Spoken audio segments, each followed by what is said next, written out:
गांव सूरजपुर की सुबह बहुत शांत होती थी।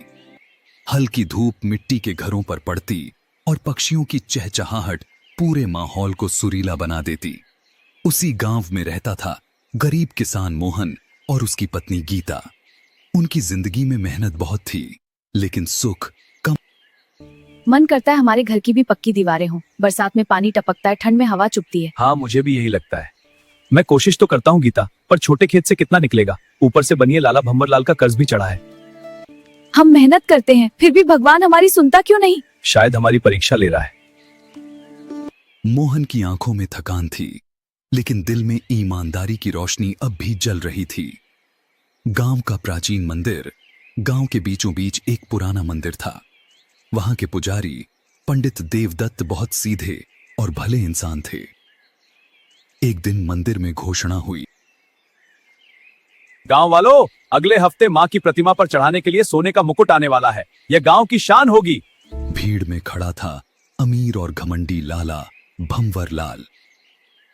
भंवरलाल मन ही मन, अगर वो मुकुट मेरे पास आ जाए तो मैं शहर में बेचकर दोगुना पैसा बना सकता हूँ। उसके मन में लालच जाग चुका था। चोरी की साजिश, रात के समय। भंवरलाल अपने नौकर रघु से, सुन, आज आधी रात को मंदिर का मुकुट गायब होना चाहिए और इल्जाम लगेगा मोहन पर। मालिक वो तो सीधा साधा आदमी है, सीधापन ही उसकी कमजोरी है। गांव वाले उसी पर शक करेंगे। आधी रात को मंदिर का ताला तोड़ा गया, मुकुट चोरी हो गया। सुबह हड़कंप मच गया। गांव की पंचायत, गांव वाला,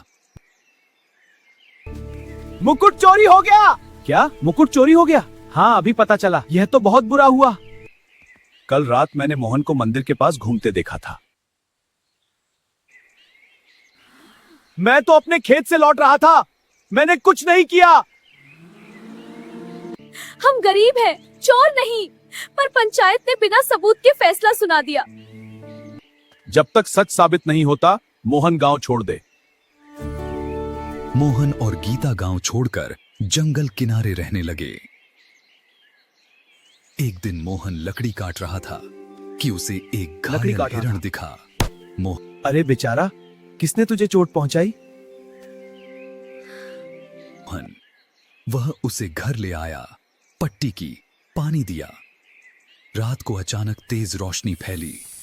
हिरण एक दिव्य पुरुष में बदल गया। दिव्य पुरुष, मोहन, मैं देवदूत हूँ, तुम्हारी करुणा से प्रसन्न हूँ। मैं जानता हूँ तुम निर्दोष हो, तो मेरी मदद कीजिए। कल पंचायत में जाओ, सच स्वयं सामने आएगा। अगले दिन पंचायत लगी। अचानक रघु कांपता हुआ सामने आया। रघु, रुकिए, चोरी मोहन ने नहीं, मैंने की थी, मालिक के कहने पर। मुकुट उनके गोदाम में छुपा है। गांव वाले दौड़ कर गए, मुकुट वहीं मिला। वहीं मिला। भंवरलाल गिड़गिड़ाते हुए, मुझसे गलती हो गई, लालच ने तुम्हारी धीरे धीरे मोहन की फसलें लहलहाने लगी। गांव वालों ने मोहन से माफी मांगी। धीरे धीरे मोहन की फसलें लहलहाने लगीं। इस बार बारिश भी समय पर हुई। गांव वालों ने मिलकर उसका कर्ज उतार दिया। मोहन ने कभी घमंड नहीं किया। उसने जरूरतमंदों की मदद की।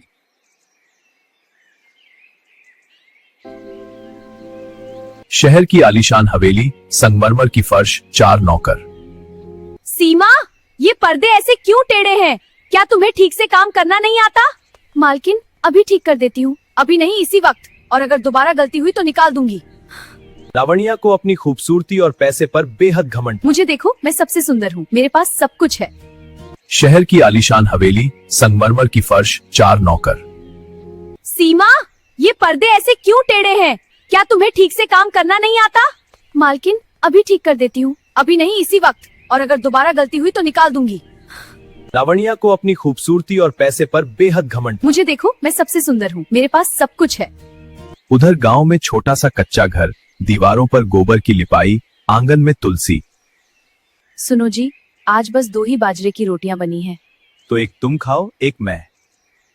नहीं, तुम दिन भर मेहनत करते हो, मैं पानी पी लूंगी। ऐसी बातें मत करो, भूखे पेट कोई सुख नहीं मिलता।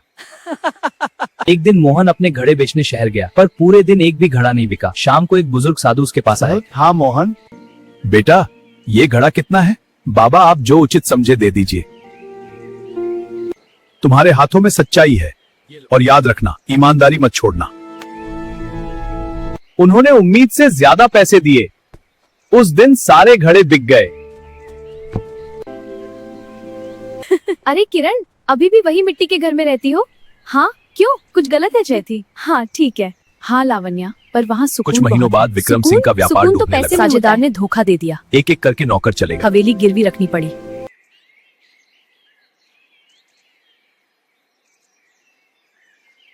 पहली बार लावण्या के चेहरे से घमंड उतर गया। एक दिन घर में खाने को भी कुछ नहीं था। मजबूरी है, मुझे गांव जाना होगा।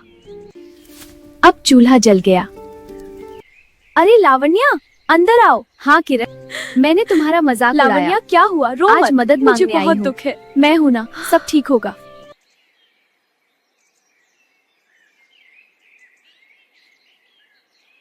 दोस्ती में हिसाब नहीं होता। हाँ तुम सही कहती हो। किरण ने तुरंत पानी दिया। धन्यवाद किरण। लावण्या, रोटी और छाछ ले लो। मैंने हमेशा सोचा पैसा ही सब कुछ है। पैसा जरूरी है, पर इंसानियत उससे बड़ी है। बहन जी चिंता मत करो, कल से आप हमारे साथ काम सीखिए। लावण्या ने पहली बार मिट्टी को हाथ लगाया। पहली बार पसीना बहाया। धीरे धीरे उसके चेहरे की अकड़ गायब हो गई। एक दिन किरण, मैं आज सच में खुश हूँ। मेहनत की रोटी में जो स्वाद है वो हवेली के खाने में नहीं था।